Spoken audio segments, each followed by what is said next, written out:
here. Come have a seat. Don't be shy.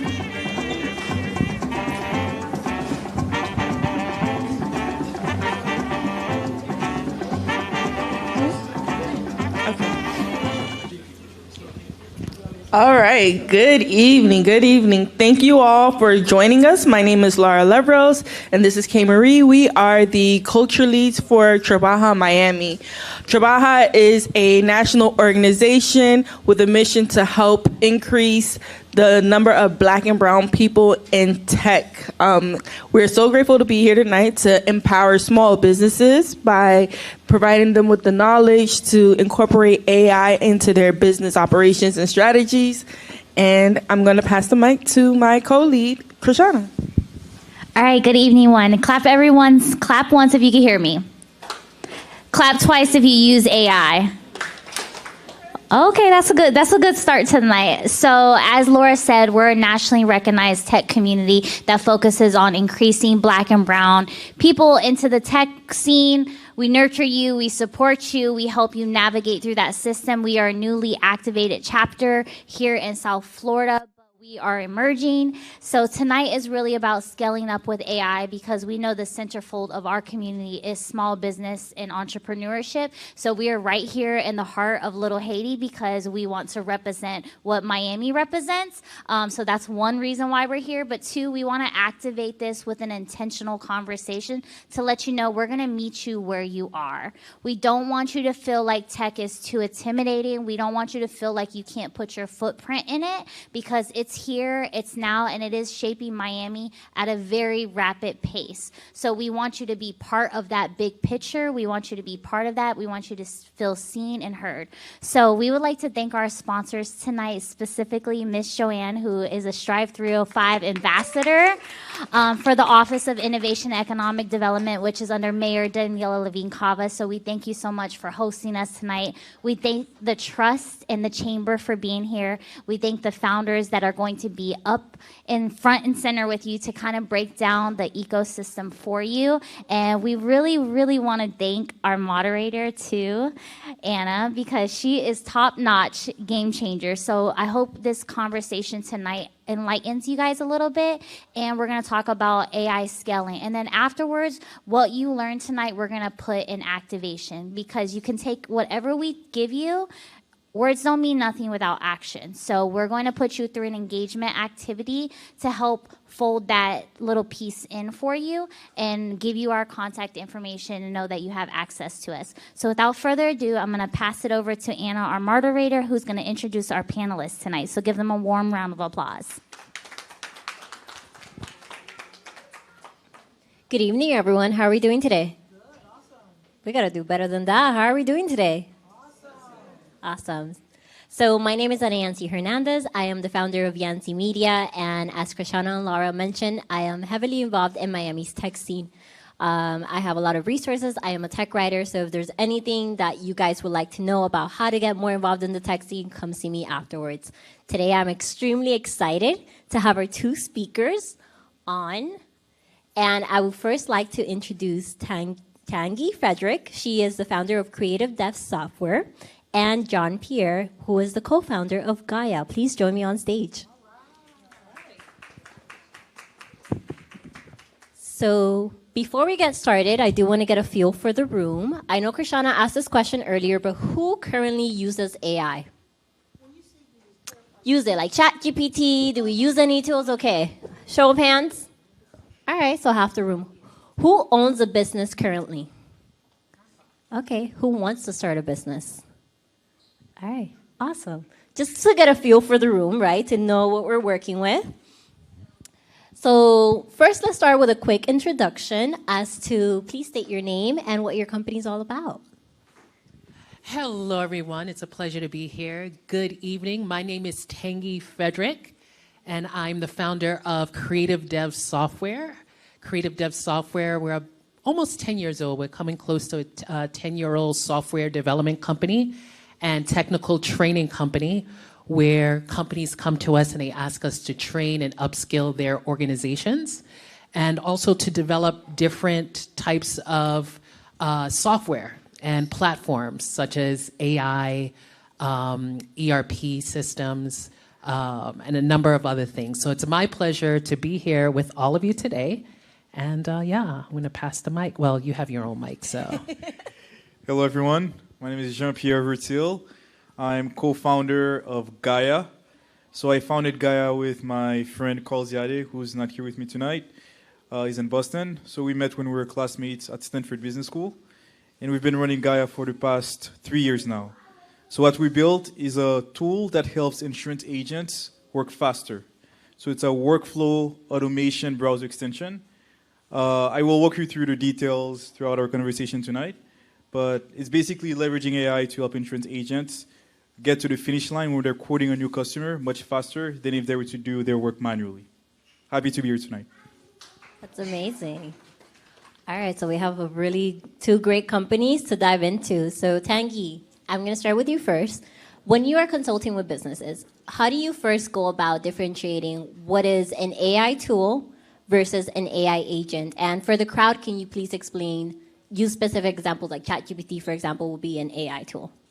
Yeah, definitely. So let me break it down to very simple terms at first.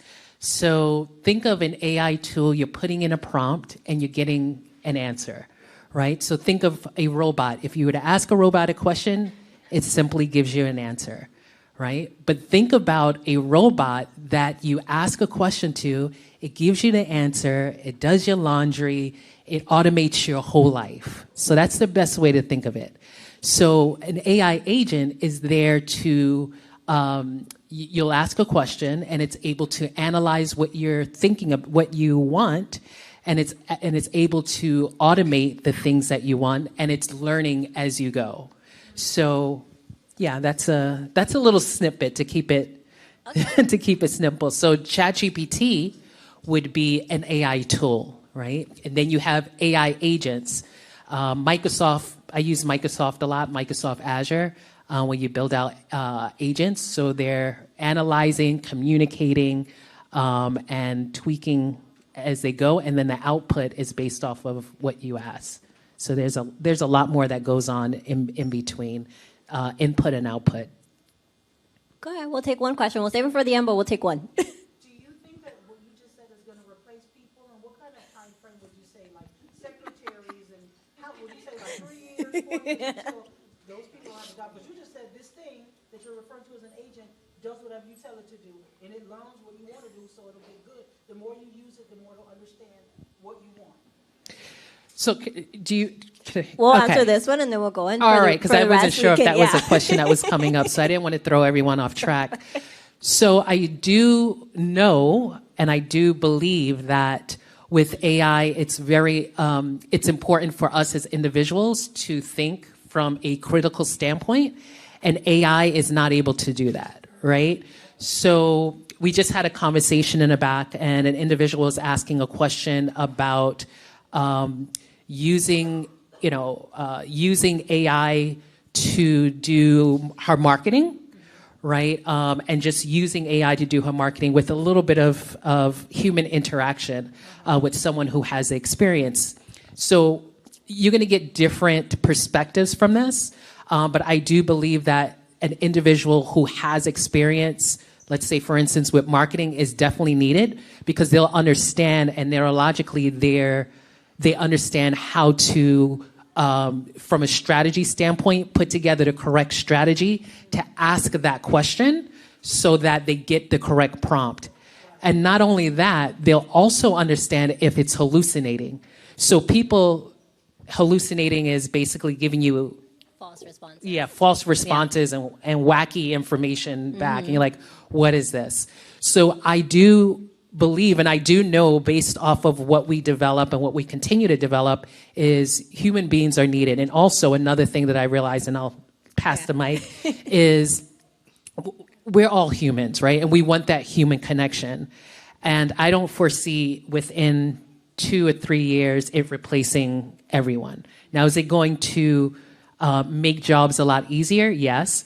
And at the same time, I think we're going to figure out where to place those people, right, who have been replaced, and those people who don't necessarily understand how to use the tool. A secretary, I think they should get upskilled in AI and get some AI certifications so they're not replaced as easily because they do have certain skills that that AI doesn't have. I know that's a long-winded question. No, I think Answer. that's great. But I think it's a great segue into showing how an AI tool can actually, AI agent, well, now I got tools in my head, how an AI agent could actually be used. And that is my question for you, JP. So Gaia is an AI agent that helps insurance agents, correct?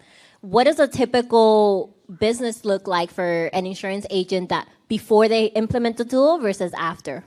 Very good. So to avoid confusion, let's refer to the insurance folks as insurance brokers. Okay. Because if we're using agent in both contexts, Right. it might be a little bit confusing. But a small rectification. So currently, Gaia is actually an AI tool, but it's evolving into an AI agent. So I'm going to explain to you guys exactly what Gaia does. And for that, you need some context into how the insurance broker works as well.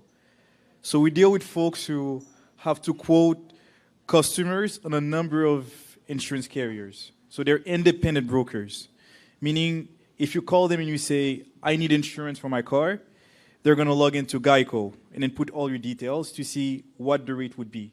They also go to Safeco, Allstate, Progressive, the General, you name it. And it's very time consuming because they have to go on all these portals and rekey the same details over and over and over again. So it's very mundane, very time consuming, and it's basically not the best use of their time. So what Gaia is, it's a browser extension. So it's basically a widget on your browser that can super copy the information from any website, meaning with one click, it can extract all the details on that website, and then it can super paste all that information on any other insurance portal.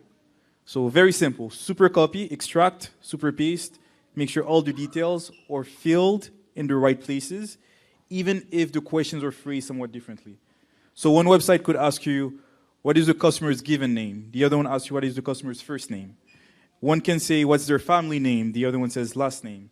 Or, the date of birth can be formatted somewhat differently. In one website, it can be month, day, year. The other one, it's year, and then day, and then month, whatever it may be. So we use a combination of traditional software engineering and AI tools to figure out, what is the right information to be pasted. So it still requires the insurance professional to be in the loop. So that's why we call it an AI tool. But we are slowly evolving it into an AI agent so that eventually the insurance broker can say, hey, can you please quote that customer for me on those 5 different carriers? And then it will be able to log into all these portals, put the details, and then know when to stop and say, hey, I've done my job. Now it's up to you to take over and submit the actual application. Okay. So I think, JP, you touched on a couple of things as to what makes an AI agent an agent itself. And I think, correct me if I'm wrong on this, Tangi, but I think repeatable patterns tend to be a good characteristic of that. So my first question to you is, when you have clients come in, is there a typical agent that you tend to just advise them on from the start? If they don't tell us, for example, hey, they always have to fill out a form, they have to do X, Y, Z in a certain order, so they don't have any process, then they're not a good fit for Gaia. Right. Because in order for you to make the most of these AI tools, you need to really first make sure that you have some kind of process in place so that you can maximize the benefits. Yeah. So again, it goes back to what you were saying about being very thoughtful, being intentional. Ask yourself, really, why am I trying to use AI in the first place? You also alluded to it earlier, the process is very important. Because again, if you don't have that process as a very small starting point, it's hard for you to get to the finish line. Yeah, I'll add a little bit more to that, even to the extent of not knowing the tools they're integrating and whether or not they work well with other tools. So from the marketing perspective, for my media agency, I have a lot of clients that they'll have a website. Let's say they build a website on WordPress. And then they have some kind of AI tool that they need the website and the AI tool to communicate, but they don't have a direct integration. So then we have to go use a Zapier, which is another tool to send that information across. And I have seen this happen so many times to the point where people have had to switch websites, have had to switch CRMs, which basically a CRM is, let's say if you have a business, someone's interested in your business, you capture their name, phone number, email, you have that somewhere in a database, right? So that itself, they have to switch their entire information protocols because the systems do not integrate with each other.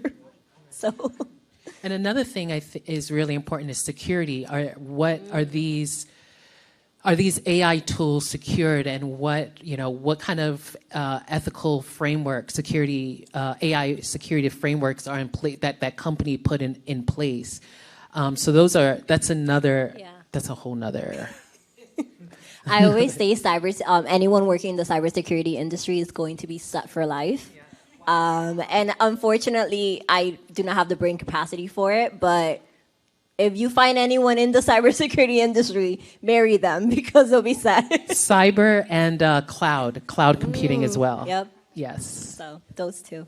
Switching a little bit of the topic, but I do want to touch more on what a success metric look like. So if I want to implement an AI tool or agent, what should I be considering as this is going to help me grow my business or help me succeed? So I think it varies use case by use case. So I can speak for the insurance industry, for example. So metrics that our customers focus on are, time saved. Because imagine if you have to quote a customer and then you have to go to all these carrier portals. So on average, it takes them about an hour because they have to go to so many different websites. And on average, it takes maybe 15 to 20 minutes to put all the details. And by the way, those websites are very clunky. The insurance industry is not known to be at the forefront of technology. So those websites are not easy to interact with. So that also makes it even more time consuming for the insurance brokers to go and populate all the details. But long and short, it takes really paying attention to how much time that you're helping them save, and then you translate that into monetary savings as well. So again, the insurance industry is known to hire a lot of virtual assistants. So virtual assistants are basically folks who can do many tasks that the insurance broker would do, but they don't require licensing. So for example, to quote a customer, just to put their details in a portal, so a virtual assistant is capable of doing that, but they don't need to have the actual insurance license because they're not actually submitting the application. So if you can translate the time savings to money saved and you compare it against what you would pay a virtual assistant that would do something similar, then that translates into big savings. Okay, Tangi. I would say because I work with a lot of businesses, it's ROI, return on investment, and looking at things from, okay, within 30 days, what is your goal? What is your goal from a financial standpoint? And a lot of times we do a lot of lead generation automation, right? So figuring out how much is a lead worth to you, how much does it cost for you to close it, and so forth. So the first thing is what can be done in 30 days, and the second thing is what's the return on investment. So for the audience, can you define what a lead is? Sure. So let's say, for instance, you have a marketing company and you're wanting to get more people to your marketing company, right? So you put an ad out on, let's say, Instagram or Facebook or LinkedIn, and you may see ads that say, hey, share your name, your email address and number. And so that's a lead. So when the marketing company gets that information, that's considered a lead. And a lead is something that your salesperson or marketing team, normally it's a sales team, can call to help close, meaning to help sell that person to get their money. To get the business. Basically a potential, you got it, a potential customer. So Yes. that is what a lead would be considered. Okay, so a potential customer, so you're helping companies who might have potential customers and then continue from there because I lost track. I help them find potential customers and then automate their process to make sure it's a valid lead, because sometimes people may be filling out information just to fill it out, right? Or they may not be qualified, meaning you're a marketing company and you're looking for a company that makes, let's say, $1 million, but if there's a company that makes $50,000, you don't want that as, that wouldn't be a qualified lead for your business. So, so it figures out what's qualified off of your, but based off of your filters and what's not qualified, so that you don't waste your time, money, or effort. So then essentially you're using your AI agents to help this company figure out, is this agent saving me time from capturing all the information on this lead, following up with them, meaning calling them, sending them an email, whatever that is, and whether or not we close them, we get them as a customer, and your agent, and then that customer says, you know what, based on how much I paid for this and how many potential customers are getting me, it makes sense. Right. And looking at data, that's so important when it comes to AI and just in general. Your data and analytics is so important. Yeah. Okay, awesome. Thank you. Moving on, how do we know, and this is a question for both of you guys, how do you know when a client is ready to add on their second stack of AI or their second agent? Again, it's hard to generalize the response. It definitely varies case by case. But to me, it always goes back to the principles of, are they being very intentional? Are they asking the right questions? Why are they trying to add even more AI automation into what already exists? Okay. Also, are they being realistic? Can they actually achieve what they have in mind? Also, what is, to some extent, the return on the investment? Like, are you spending so much money for a tool, or are you actually reaping the benefits, or is it just a nice to have? It's a flashy object, right? So right now, there's, again, a lot of hype, because everyone's talking about AI, and you want to try it out. But you always have to ask yourself those critical questions, not only when you start, but also as you continue to progress and add even more to your tech stack. Okay. I would go back to analytics and numbers, and how often did you use the first one? And how much did the first AI agent help you? And then, if you're looking to incorporate another one, what is it that you're doing on a regular basis that you want to, again, automate? But the first one is, are you maxing out your first one, and are you, have you mastered that first?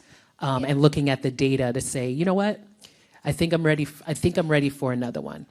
Yeah, I think in my business, a good indication for me is, where am I feeling stuck, and where am I doing a task that I can easily pass off to somebody else? And that somebody else does not require that same amount of strategy, thinking, knowledge that I have, right? Because when you're a business owner, you're kind of at this high level where you have to oversee everything and you have to look beyond that. And a lot of the tasks sometimes, like for example, I'm trying to think of like something that, I was gonna say invoices, but I like to handle those. Press releases? Like a press release, right? Like something like that, where it's something that I can easily automate. I can probably give to one of my interns, maybe one of my associates, but it's taking me a lot of time. Yeah. So once I feel stuck with that, I normally start thinking, can I just make an automation for this? So I always say, ask yourself where you feel like you're stuck, and it's a task that you don't have to do it. You don't have to be there to get it done. And then ask yourself if AI can help. That's a very practical approach. Yeah. In fact, for me, at least when I was not self-employed, so before I used to always ask myself, when is it time to move to my next role? It was based on how much of a routine my current day-to-day became. So if I ever felt like I was doing the same thing over and over, and I wasn't being challenged intellectually, then I knew it was time for me to do something else. Otherwise, I would tell myself, I am keeping myself away from growing as much as I could. I'm keeping myself away from reaching my maximum potential. Right. So, again, ask yourself, what are the things that are very routine, very mundane? And then that's a good indication that you should probably start looking into the world of automation, which also includes AI. But then again, before you make the decision, you also have to ask yourself, does it make sense? Look at the numbers, and make sure that you're not just jumping into yet another hype. Just a little side tangent here, but do you guys have any automations that you use in your personal life that have facilitated? I do. So I have an automation between my personal and my work calendar. So whenever I add an event to my personal calendar, it automatically blocks it on my work calendar. So my teammates do not overbook, and at the same time, it doesn't put the details because it's my personal stuff. Yeah. So just as a general blocked title. Yeah. So this one I find to be very handy. I was going to say the same thing. My calendar gets crazy. And so, yeah, automating my calendar because time means so much because I also love helping individuals and giving back. So finding out that time where I can have that human, that human to human connection instead of spending so much time behind technology, which I love. I do love technology, but it's also important to, have that human touch. Yeah, I have something similar. So I have Slack. For those that don't know Slack, it's basically we would consider WhatsApp in the corporate world, which is where you connect with your teammates, your clients, whatever that is, right? So, but I have an integration that every morning it sends me a notification for what my calendar looks like, and then every call, right, like I think it's about 5 minutes before a call, it tells me, hey, you're about to enter a call, and it lets everyone know I'm in a meeting. And that for me has been a game changer because I am one to miss calls. Because I'm working, once I dive into something, I'll just forget about the world. So that's helped me a lot. So just wrapping up here, and then we'll take some questions. If someone wanted to start their AI journey today, what is some advice that you would give them as to where they can even start? So what I usually say, especially for people who have really never played with any AI tools, is just dare to try, be curious, and just sign up for any of those platforms and then see what they can do. Try to push them to their limits. So for example, try to download ChatGPT and then ask it all types of questions. And then follow up, and then ask yourself, what is something you think it definitely could not be able to answer? And then ask it that exact thing, just to see what its boundaries are. And then talk to other people, engage with your friends, ask other people, how have you used AI? How are you using AI in your day-to-day? So it's all about being curious and ready to try things out versus being afraid and intimidated. So one thing I can tell you guys is over the past few years, AI has been democratized. I'm not sure if that's the right word, but basically they've made it easy to use for anyone. So don't let the term AI intimidate you. It's becoming very commonplace. It's almost like using any search engine nowadays to start. And then once you start, you get to learn what else exists. You become even less intimidated. And then you can start looking into actual automations. You can start looking into actual AI agents. But just start small, and it really takes you being curious and acting on that curiosity. I would say the first thing is, remember we spoke about in the beginning critical thinking, right? So before you even start, think of what's something that I want to learn more about and understand how to ask the question and look at different AI tools. How does Gemini respond? How does Perplexity AI respond? How does, what's the other one? ChatGPT, Claude, right? So take that same question and ask it with the different platforms and see how it answers and use and challenge it and challenge your mind as far as, okay, what is it that I really want to learn? But also check it out to see if the information's correct. Right? Because sometimes ChatGPT, and I've realized, which I'm really surprised about, Perplexity gives some inaccurate information as well. And they used to give, they used to be really good with giving more accurate information because of, they show the links and that, this, that, the other. But now I'm like, wait, what is going on? So, ask it a question that and keep asking and asking, see, if it gives you the correct information, and then find out what you want to learn and just have fun with it. Yep. And the more fun you have, the more you're going to learn because it's something that you're interested in. Yeah, and I'll add on to that. There's no right or wrong tool. I want to say it's just what fits best for you. I kind of say each one of them has their own personality. Like ChatGPT is like talking to your friend. Gemini is like the creative daydreamer that's probably on like I don't know if I can say it, but like an acid trip.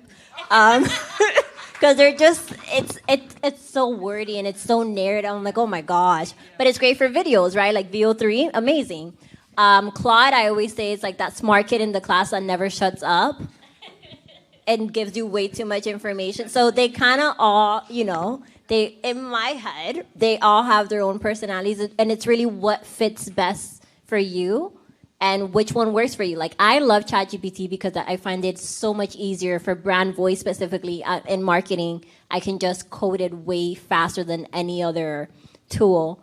But to add on to that, I say YouTube University, guys, it's such a gold mine, and it's free. Like, just, you can even start, like, how do I start prompting ChatGPT? You don't even have to use the word prompting, but just, how can I start using ChatGPT? What do I say to ChatGPT? YouTube it, watch a 10, 15-minute YouTube video. A lot of the times when I'm stuck about something, I will YouTube it and I get my answer. And that's how I've learned a lot of these tools. I think we tend to think that we have to take a certification and go to school, but a lot of the times the information is right there, and it just takes us like sitting down for 10 minutes, 15 minutes to learn about it. And then you're going to be able to sit up here and guide a conversation. So, yeah. So I just have one other thing that you can probably do, and this is something that you can do within your community. If you can't think of something, ask a neighbor or a friend or a relative, what's something that you would like solved, or what's a question you have, and then take that question and see what you can find on these using these different AI tools. Because I know for me, I have so many ideas. So I'm like, I have this idea, But when I ask someone and I'm like, I think I can solve that problem. Because sometimes we're better at solving other people's problems, right? So find someone and say, hey, what's a question that you have? Let me see if I can solve that. Let me see if I can create an AI agent just for fun. And again, no pressure. So yeah. One more thing I'll add as well is, so what I shared earlier about being curious. So you can think of it as a carrot. It's like something to psych yourself up. But you can also use a mindset of a stick as well. So you should, frankly, be a little bit scared that if you're not engaging with those tools, you're frankly not going to reach your maximum potential. And somebody else who really knows how to use those tools are going to be much more competitive than you in the workforce. So you shouldn't be too comfortable and be on the sidelines. You owe it to yourself to put yourself out there, experiment, ask questions, ask for help. Don't be afraid of asking for help. And then realize that, frankly, those tools are much more accessible than they were before. So if there's one thing I would like to leave you guys with is, you can use those tools effectively. All it takes is you being decided and being intentional in starting. So don't get too comfortable. All right, we will open up the floor for questions. Yeah. I didn't get your name. I'm so sorry. Tangy. So I'm a nonprofit organization, and I am the social media person, and I am over it. We have a LinkedIn, we have a YouTube, we have an Instagram, we have a YouTube, we have a Facebook, and I'm the person that's doing it. To get started with automation, I want to be able to do what Hootsuite. Is it Hootsuite? Hootsuite. Yeah. He told me it was sweet a month ago, and I was so sad. Hootsuite. I see the E in the word Hootsuite. Will it allow me to engage with my audience with one button where I could blast to all those places at one time? Hootsuite would let me do that? Hootsuite. Yeah. Hootsuite, And you sweet. Hootsuite. Yeah. So you can, and there's other platforms too, but Hootsuite is a known one where you can put it on Hootsuite, and then you said it exactly. It would go to the different platforms, and you can schedule it as well. Yep. Like, put it out. I want 30 days. I have 100 questions I'm trying to ask. Can I employ an agent to say, I want it to be heartfelt, I want to draw children, I would like to build my social media platform, because we just stand at 2,900. I'm just trying to get to like 5,000. Is there an app that I can say, I want you to do this for me, and it'll work to engage without me? So sometimes you're going to have to train it, right? And you're going to have to feed it some information. So yes, training it, and then automating it from there. Yeah, and integrating it. So yeah, so sorry not to cut you off, but so with Hootsuite, for example, you can definitely schedule on different platforms, but you're gonna have to, let's say, make the Instagram post, right? So what I I mean have by to the make post it. is like the image, right? So you're gonna have to do the image, write the caption, put it there. What you can use though before that step, you can use ChatGPT to say, create me a content calendar for 30 days. Write the captions on it, right? And then you grab the captions from there. Eventually, you could automate it where it can go exactly in there, but there's going to be a first step. Like right now, and correct me if I'm wrong, you can't just go into Hootsuite and say, get me a content calendar, create the images, captions, and post. You're going to have to do a couple of steps before that, but it is possible. So in my mind, because I'm going to do this week, I love perplexity because it learns my voice and it knows before I ask it now. It's like, oh, you're talking about that from last week, Yeah. and it'll feed off of everything that's important to me. So I have a perplexity for the business, one for me personally, and it identifies what I want and the tone and how I want to say it. What kind of app would you say for me as a person that really wants to get social as a nonprofit organization? Should I start a prompt? Because I know the prompt as perplexity. I don't know the prompt that creates stuff that's doing what you guys are saying. Yeah, Okay, well, so- I can give you a little bit of insights. So whenever it comes to AI, it's not only about automation, it's also about effectiveness. So I would say also make sure that the posts you do generate have a good reach or very effective and actually are generating a lot of traffic. So one thing I've experimented with is using the deep search feature of some of those platforms. So OpenAI, if you have a ChatGPT account, then they have an option where you can do deep search. I believe Perplexity has it as well. I've not tested it effectively, so I cannot recommend it. Okay. But at least for ChatGPT, so you need to have a paid account, first of all. But if you do the deep search, so you could, for example, say, here's the industry I'm working in, here's what my intentions are, look around the web and see who had made, viral post and give me suggestions so I can frame exactly what I have in mind into something that could potentially be viral as well. That's that input right there. Yeah. That's that input. So what You it's gotta going be to do is specific. it's really going to search the web, look on X, Instagram, LinkedIn, all of those platforms, really see what has been performing well, and then give you guidance so you can have something similar as well. I'm going to remember that because I know with ChatGPT, it's all about the input. If you forget one detail, it'll only be in the parameters of what you said. So I'm learning the more detailed you are, which is what you said, Yeah. the better the output on the other end is for you. So And thank again, you it's for sharing. the Critical deep search thinking. feature. Yeah.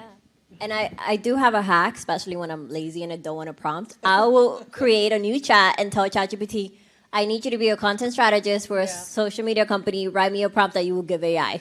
Wow. And it does it. And then I go into a new chat. Yep. And I just, So you don't have to keep saying I don't, I just tell ChatGPT to prompt itself. do the same Like, thing with it perplexity. saves time. So, any other questions? Okay, perfect. Oh, we have one more. Hi.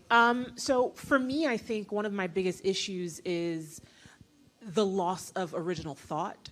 So I get like submissions or people that send in things if I'm looking for somebody, if somebody's looking for a position or a job or something like that. And I can clearly tell in the emails that this was ChatGPT. Or, I mean, like, they don't even bother taking out those lines and putting a comma, like for proper grammar. And sometimes it feels really robotic, or like the information is just like, it's not there, or it's fake. It sounds smart, but it's fake. Right. So how do you sort of sort that out?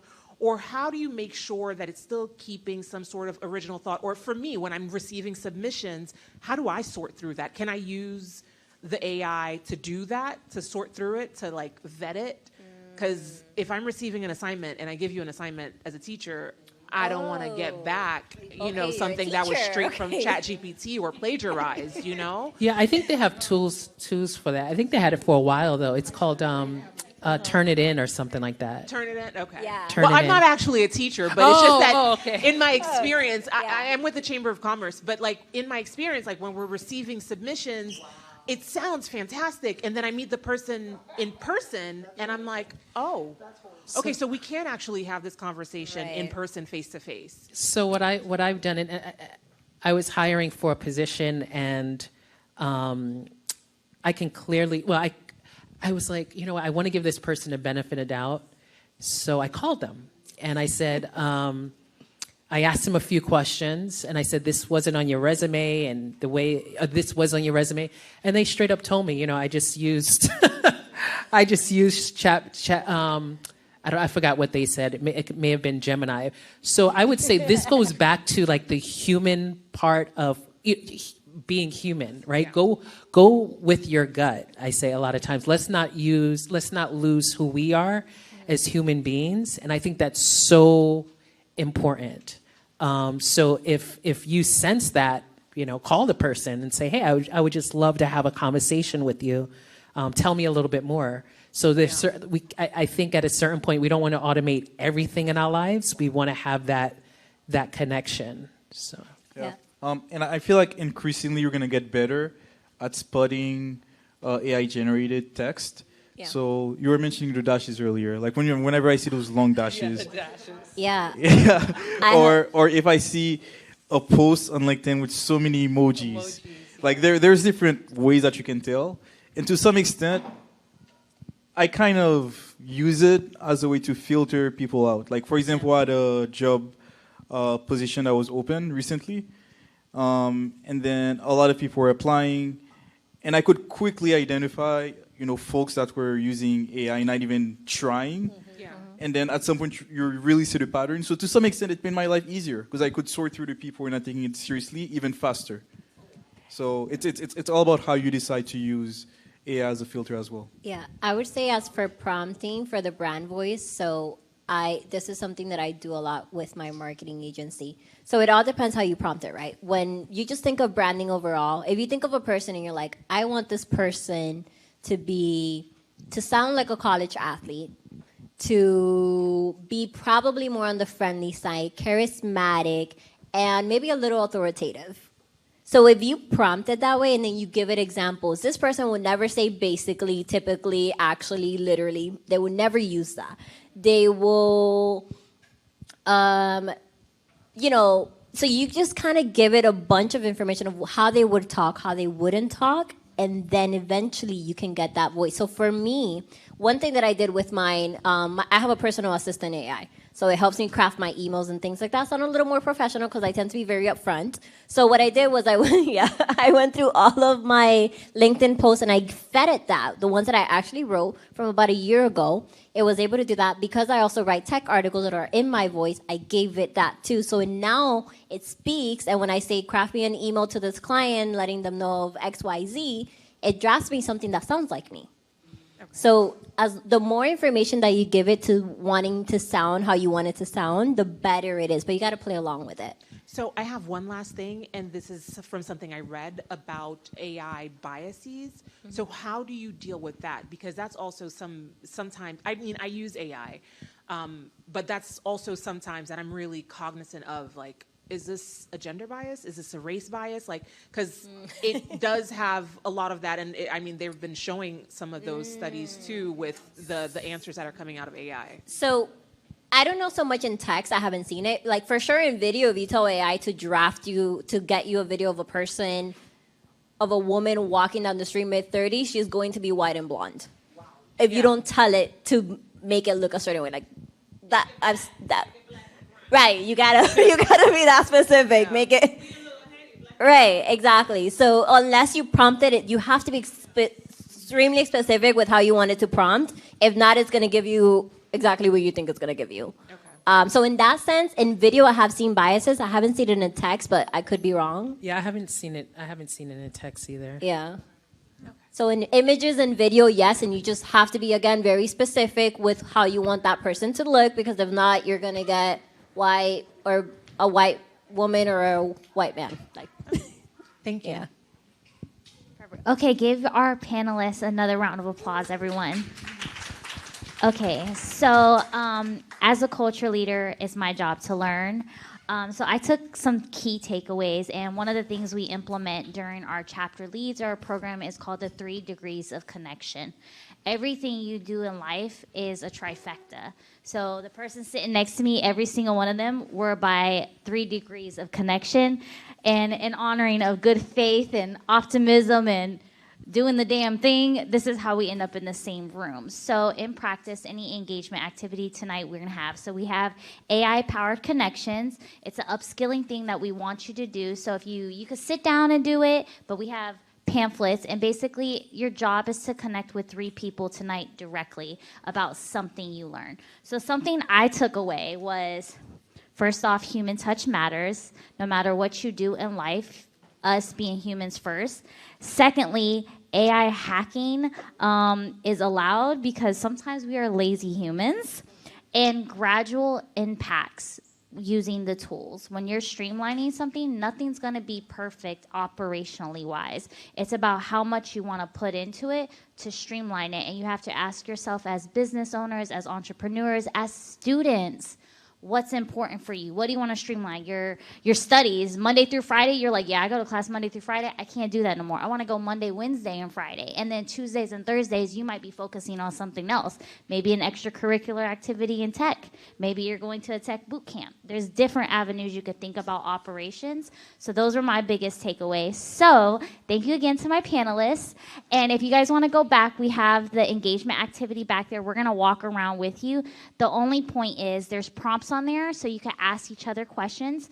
Go with your name, your business, what you do, and what you learned tonight, and then use those prompts to direct your business. So they're all back there during those tables. Laura, if you want to raise your hand. And then for the photographer, if you could get a picture, round robin. Yeah, of all of Yep, us. all of us. Oh, wait, you want to do a group photo? Oh, yeah, everybody should do a group photo. Yeah, of course. Oh, wait, y'all, everybody up. I guess we're doing a group photo. Okay, the more the merrier. This way, everyone's going to come this way. We're going to face that way to the photographer. Face out, as Anna has instructed us to do. Hey, I've done this plenty of times. You got this.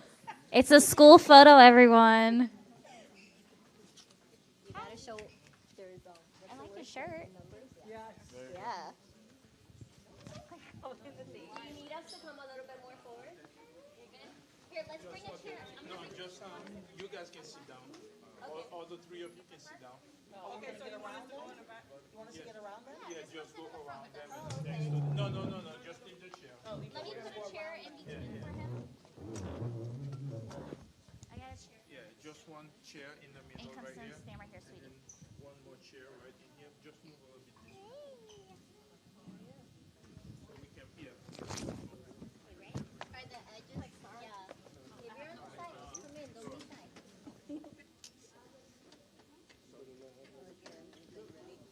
I know, ready? JP's in the middle looking like King JP. Oh, squeeze in, guys. We're all fam now.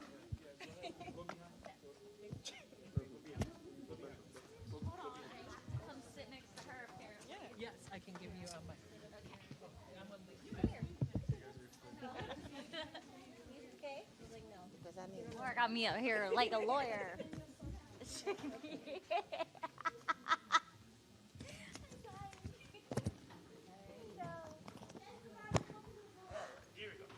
On 3, we're going to say AI. Ready? 1. Oh, not yet? Y'all can tell who was impatient during class photos. In the church dresses. Wait, where's the line? Okay. 1, 2, 3. AI! I'm not sure, but.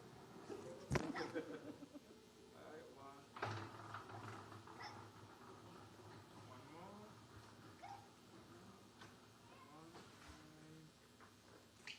Thank you. Yay! And then if you wanted to get us 3. Yes, and then just the panelists? Yes. Okay. And we have the activity in the back, guys. Remember, the 3 degrees of connection, the scorecards in the back. Okay, we're going to go up there. Take that.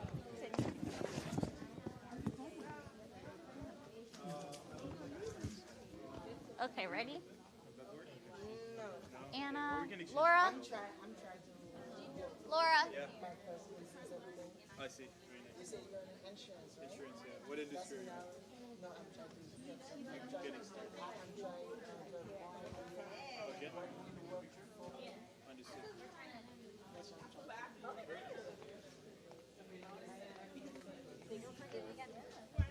Oh, we can do it now. Yeah. Give me 1 second. Let's do one photo.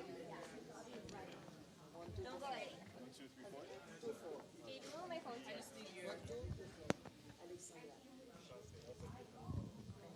All right, and then we're gonna All right, just the three of you. just the three of you first. Yep. All right, just one. All right, friends. One.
C'est patience qui toute force nous dans la vie. Mon même garçon pas découragé.